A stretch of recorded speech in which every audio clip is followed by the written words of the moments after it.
Hello everyone. तो इससे पहले की जो हमने क्लासेस जो कंप्लीट करी हैं, प्रेजेंट इंडेफिनिट यानी कि पास्ट इंडेफिनिट, फ्यूचर इंडेफिनिट यानी कि इंडेफिनिट के सारे हमने कंप्लीट कर लिए, उसकी प्रैक्टिस भी कंप्लीट कर ली। और उसके बाद जो हमने क्लासेस शुरू करी थी continuous, present continuous, past continuous, ये दोनों हमने कंप्लीट कर लिया था। इसके बाद हमने कंप्लीट करा था लिंकिंग वर्ब के वाक्य, तो उसके हमने प्रैक्टिस भी कंप्लीट कर ली थी। तो इस बार जो तीसरा नंबर है या कंटिन्यूअस का आखिरी नंबर है, फ्यूचर कंटिन्यूअस टेंस रहेगा आज का। तो फ्यूचर कंटिन्यूअस वाक्य क्या होते हैं, तो देखिए, जैसे हम बोले वह दिल्ली से आ रहा होगा, वह खाना खा रहा होगा, वह तुम्हें पीट रहा होगा या पीट रही होगी, वे काम कर रहे होंगे। यानी कि जिस वाक्य के अंत में रहा होगा, रही होगी, रहे होंगे, इस तरह से शब्द जुड़े हुए होते हैं वाक्य के, तो वो कैसे वाक्य होते हैं, तो फ्यूचर कंटिन्यूअस वाक्य होते हैं।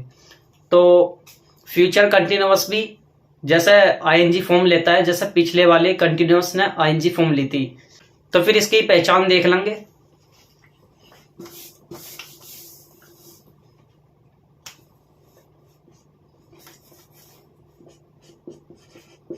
फ्यूचर कंटिन्यूअस,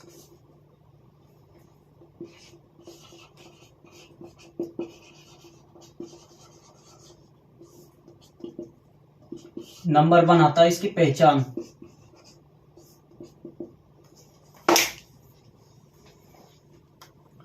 तो देखिए इन वाक्यों के अंत में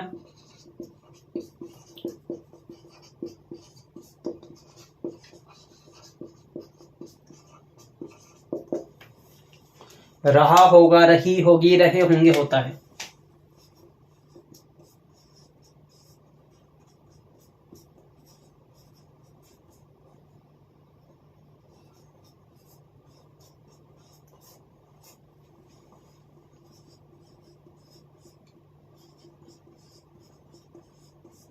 रहा होगा, रही होगी, रहे होंगे, इस तरह से आदि शब्द होते हैं। यानी कि लेकिन इसमें जो वाक्य होते हैं, ये इसमें जो काम दिया होता है वो काम कंटिन्यूअस में जारी रहेगा। यानी कि वह काम करता रहेगा, यानी कि करता रहेगा उसमें। जैसा वह खाना खा रहा होगा, वह तुम्हें पीट रहा होगा, तो वो पीटने का काम उसने कर दिया क्या, नहीं, वो फ्यूचर में करेगा इस काम को, ऐसा। तो देख लेंगे इसके दो प्रकार देख लेंगे आज। तो ये देखिए,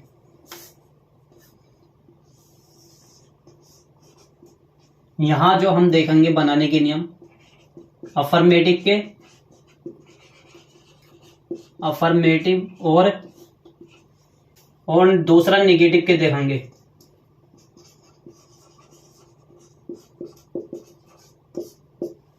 अफर्मेटिव और नेगेटिव, तो देखिए दो प्रकार देखेंगे। इंटेरोगेटिव अगली वाली वीडियो में देख लेंगे। तो देखिए मैंने जैसा बताया, हर वाक्य में बताया था मैंने, किसी भी वाक्य के अंदर दो सब्जेक्ट होते हैं। देखिए सब्जेक्ट जो होता है एक सिंगुलर होता है, या लेकिन ये फ्यूचर का वाक्य है। देखो फ्यूचर का,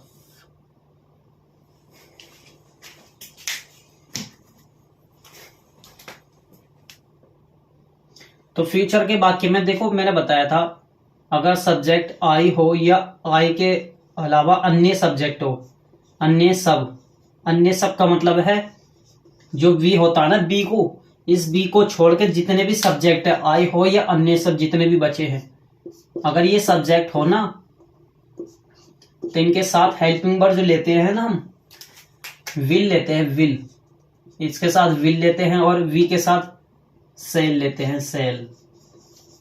अगर आप ये कहेंगे कि आई के साथ तो सेल आता है, सेल आता था अब नहीं, तो इसके बाद में विल आती है और विल के बाद में वी भी आती है।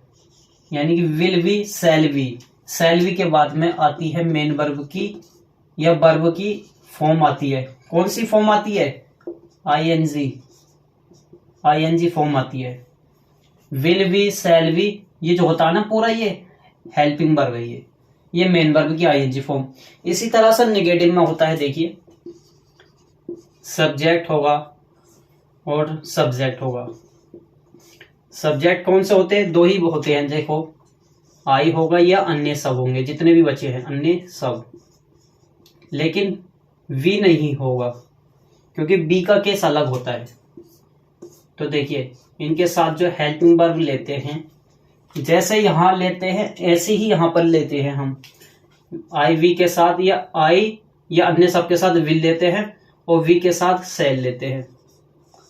अब वाक्य कैसा हमारा? नेगेटिव। तो मैंने बताया था कभी भी कितने भी भाग हो जाए हेल्पिंग वर्ब के, अभी तो इस तरह से भी आएगा, विल हैव बीन। तो देखो 1 2 3 हेल्पिंग वर्ब के 3 भाग हो गए, बाद में आती मेन वर्ब। तो अगर नोट लगाना पड़ जाए तो हेल्पिंग वर्ब के पहले भाग के बाद ही नोट लग जाता यहां पर। तो इसी तरह से यहां पर बाद में आता है इसके नोट, इसके भी नोट। लेकिन हेल्पिंग वर्ब का एक भाग तो रह गया, एक भाग ये था एक ये था, 2 भाग थे नहीं। तो इसके बाद में आएगा वी, इसके बाद में आएगा वी, वी के बाद में आएगी मेन वर्ब की आईएनजी फॉर्म, यानी कि आईएनजी फॉर्म आ जाएगी वर्ब की, मेन वर्ब की। ठीक, तो ये हेल्पिंग वर्ब है ये पूरा, कभी आप कुछ और समझ ले। तो ये क्रम है, इस तरह से नोट को लगाते हैं। तो देखो फॉर्मूला क्या, वाक्य का क्रम क्या हो जाता है, इन वाक्यों का क्रम क्या होता है? देखिए क्रम का मतलब है फॉर्मूला याद करने का तरीका नहीं होता है हमारे यहाँ पर, हमारा ये क्रम होता है कि सब्जेक्ट कैसे रखना है, सब्जेक्ट के बाद में हेल्पिंग वर्ब किस तरह से रखनी है। अफर्मेटिव वाक्यों में तो आसान होता है, लेकिन थोड़ा नेगेटिव आता है तो पहले भाग के बाद ही नोट लगा देते हैं। तो देखिए पहला फॉर्मूला इसका, यानी फॉर्मूला क्या तरीका है, ये सीक्वेंस है शब्दों को रखने का क्रम, यानी कि पहले सब्जेक्ट रखते हैं सब्जेक्ट के बाद में हेल्पिंग वर्ब आती है। अब हेल्पिंग वर्ब कौन सी लेते हैं? तो देखो अफर्मेटिव में will we, direct will we या सेल वी, सेल के बाद में वी आता है।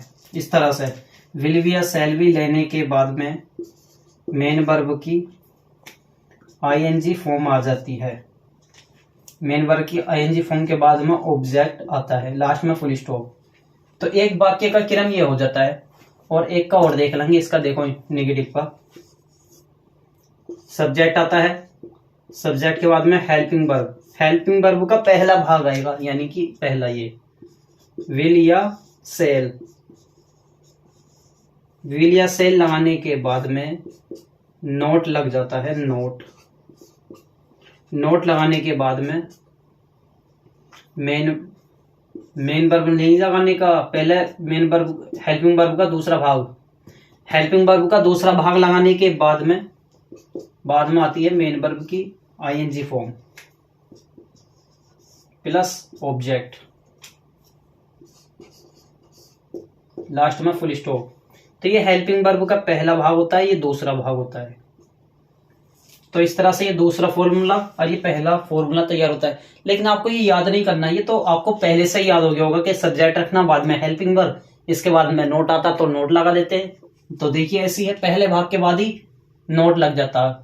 तो इसका एग्जाम्पल अभी दिखा रहा हूं, लेकिन एक चीज और समझ लीजिए, मैंने बताया था जितने भी सब्जेक्ट हो, आई हो, बी को छोड़कर यू हो, यू, और ही हो, सी हो, इट हो, एक व्यक्ति हो, दे हो, इन सब के साथ क्या लेते हैं? विल लेते हैं, और वी के साथ में सेल लेते हैं, सेल के यानी कि सेल भी विल भी। इस तरह से आप ये भी नोट कर लेंगे। तो पहले इसे नोट कर लीजिए, इसके एग्जाम्पल अभी दिखा रहा हूं मैं। जैसा मैं पीछे को हटता हूं, आप वीडियो को रोककर उतार लिया करें। उतारने का मतलब है नोट कर लिया करें, तभी आप बोर्ड पे से उतारें।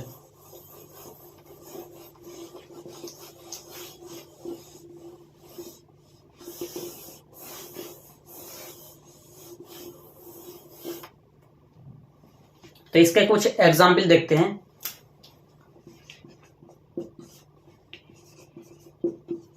वह अपनी पुस्तक पढ़ रहा होगा,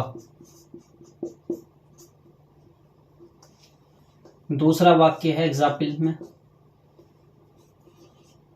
हम अपनी पुस्तक पढ़ रहे होंगे।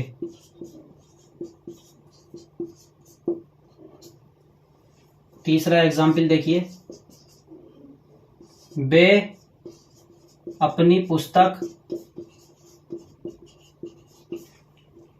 पढ़ रहे होंगे।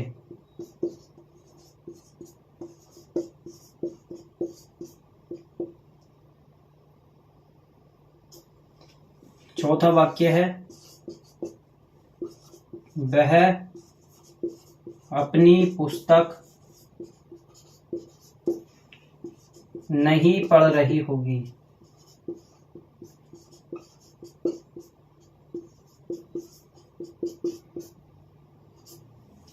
तो ये सब एक ही मेन वर्ब पर आधारित वाक्य हैं, क्योंकि यहाँ पे मैं सिखाने के लिए एक ही वर्ब के वाक्य ले लेता हूँ। तो देखिए, वह अपनी पुस्तक पढ़ रहा होगा, हम अपनी पुस्तक पढ़ रहे होंगे, वे अपनी पुस्तक पढ़ रहे होंगे, वह अपनी पुस्तक पढ़ रही होगी, रहा होगा, रही होगी, रहे होंगे, किसी भी वाक्य के लास्ट में आ जाए तो वो कैसे वाक्य होते हैं? Future continuous. वाक्य की हमने पहचान कर ली, ठीक है। ये सब फ्यूचर कंटिन्यूअस के वाक्य हैं। तो इसके बाद में हमें सब्जेक्ट ऑब्जेक्ट की पहचान करनी होती है। अपनी पुस्तक पढ़ रहा होगा, कौन? वह। तो वह सब्जेक्ट है, पुस्तक पढ़ना वर्ब है, अपनी पुस्तक ऑब्जेक्ट है। तो देखिए यहाँ पे भी सब्जेक्ट है, ये पढ़ रहे वर्ब है, अपनी पुस्तक ऑब्जेक्ट है। ये सब्जेक्ट है, verb object, subject verb object. इसके बाद दूसरा काम ये होता है बनाने का। वह अपनी पुस्तक पढ़ रहा होगा, ये लड़का है तो ही आ जाएगा इसके लिए, ही। अब ही कैसा है? वी तो नहीं है, ही के हिसाब से विल आ जाएगी, ही विल वी, क्योंकि फ्यूचर कंटिन्यूअस का वाक्य तो विल वी लिया, विल वी के बाद में आईएनजी फॉर्म आती है। तो पढ़ना वर्ब है, रीड मेन वर्ब की फर्स्ट फॉर्म है, तो इसमें आईएनजी लगानी पड़ेगी। He will be reading. किसकी किताब पढ़ रहे? देखो किसकी किताब है, इसकी किताब है ना, तो हिज बुक, लास्ट में फुल स्टॉप। तो देखिए इसमें वी मिस हम, क्योंकि सब्जेक्ट हमारा वी है, वी के हिसाब से क्या लेते हैं? Shall. We shall we reading, we shall we reading. किसकी किताब पढ़ा? हम अपनी, इसकी है ना, इसकी, तो अवर बुक, लास्ट में फुल स्टॉप। अगर अपनी की जगह यहाँ पे मेरी पुस्तक हो जाता ना, मेरी, तो मेरी के लिए माई लगाते, ठीक है नहीं, लेकिन यहाँ पर नहीं है तो इसलिए नहीं लगाएंगे। तो देखिए इसमें they miss way, they subject था, will we reading, they will be reading, क्या कर रहे होंगे? अपनी पुस्तक पढ़ रहे होंगे। जब दे के हिसाब से अपने की देयर बुक, लास्ट में फुल स्टॉप। वह अपनी पुस्तक नहीं पढ़ रही होगी, तो देखिए सी है, ये सी के हिसाब से विल, सी विल बी, नहीं इस तरह से मत बनाना, सी विल नॉट बी, क्योंकि नहीं शब्द रखा हुआ है, नॉट बी रीडिंग। किसकी किताब है? इस लड़की की किताब है, तो इसके हिसाब से हर बुक आ जाएगा। तो हमारी ये क्लास यहीं पर कंप्लीट होती है। तो हमारे चैनल को सब्सक्राइब करें, वीडियो को लाइक करें, शेयर करें। इसका एक पार्ट बचा है इंटेरोगेटिव का, तो इस वाली क्लास के बाद मैं आपको अपलोड कर दूंगा वो क्लास, ठीक है। तो फिर मिलते हैं अगली वीडियो में।